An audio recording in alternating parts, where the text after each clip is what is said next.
Simone, we also learned over the weekend that Iran says it's restarted the process of producing 20% enriched uranium.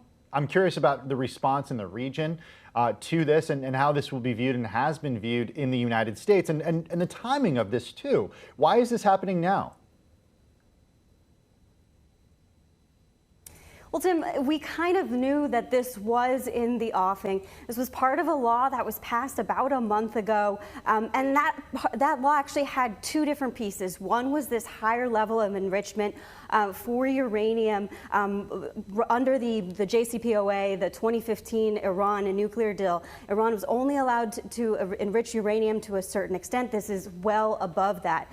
That was one piece, but also was a threat to kick out nuclear inspectors, international nuclear inspectors that are part of the UN, and that would come after 2 months if the U.S. did not ease some sanctions. So that 2-month deadline, that's out in February. So we knew that we were likely going to see this ramp up of enrichment, even though this is a really touchy subject, not just for the U.S., but also for the rest of the world, because remember that agreement, that 2015 agreement that was so crucial that the U.S. walked away from, that was all about preventing Iran from obtaining a nuclear weapon.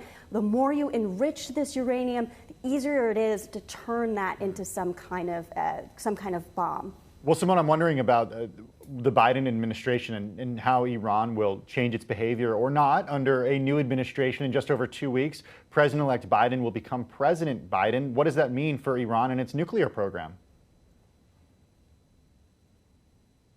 So Iran's actually been looking at the potential for a change in the White House for a very long time, for the last couple of months.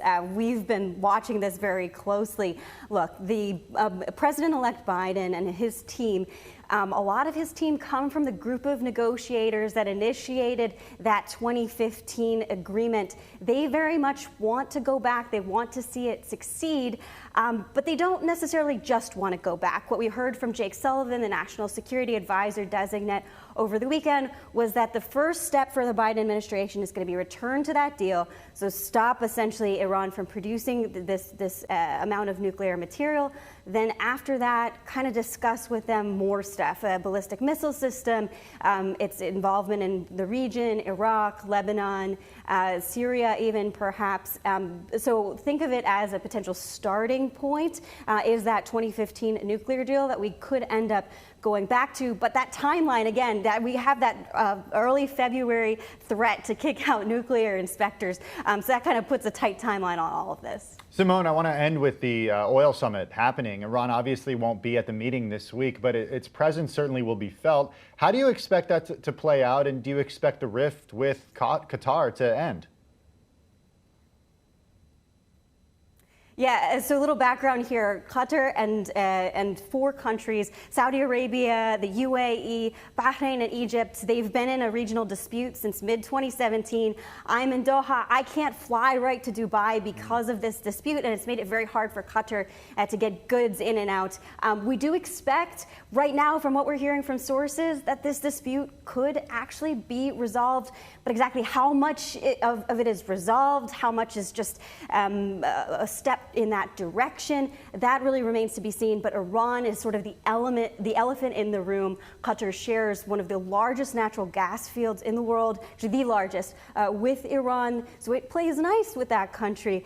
Some of the other countries in the region, though, they haven't historically always seen eye to eye with their neighbor across the Persian Gulf. Bloomberg's Simone Foxman in Doha. Simone, thank you for your time and for joining us this morning.